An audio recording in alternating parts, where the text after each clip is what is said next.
Zay ihany koa no mitondrantsika mankany amin'ny akondro fifidianana ny antsony candidat rotonta mpifaninana tamin'ny fifidianana filoham-pirenena fiodinana faharoa farany tao mba ho tondry sy hitandro ny filaminana ny Dr Leonardo Simao mpanelanelana avy amin'ny SADC Grand nambarany moa dia zon'ireto candidat amin'ny rahalahy ireto ho an'izay nahita ny trangana tsy fandriampahalemana na ihany koa tranga tsy dia tomombana loatra tao anatin'ny fikarakarana fifidianana ny ametraka fitoriana eny anivon'ny CES izay andrafitra tokana anapa-kevitra mahakasika izay ravaka Andreo Manala Samira Samuel no mamintana ny vaovao.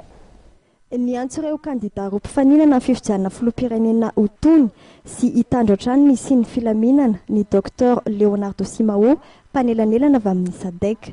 Tsy misy ho izy ny fifidianana tonga lafatra raha misy ny vokatra tsy nahafa-po na nisy ny tsy fandaran-dalàna tsikaritra ny candidat dia zon'izy ireo no mametraka fitoriana eny amin'ny CES izay androm-panjakana antokana afaka manapa-kevitra amin'izany.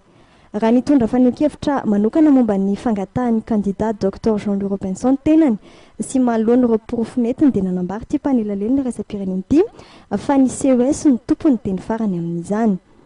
Ils ont montré un échantillon de cas sûrement pour illustrer des cas, mais nous ne sommes pas une cour électorale.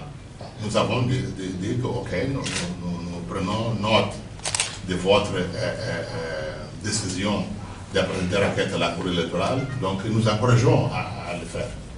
Mais nous sommes nous avons le pouvoir pour analyser les cas et vérifier s'ils sont légitimes ou non. Nous n'avons pas cette possibilité, et même le pouvoir.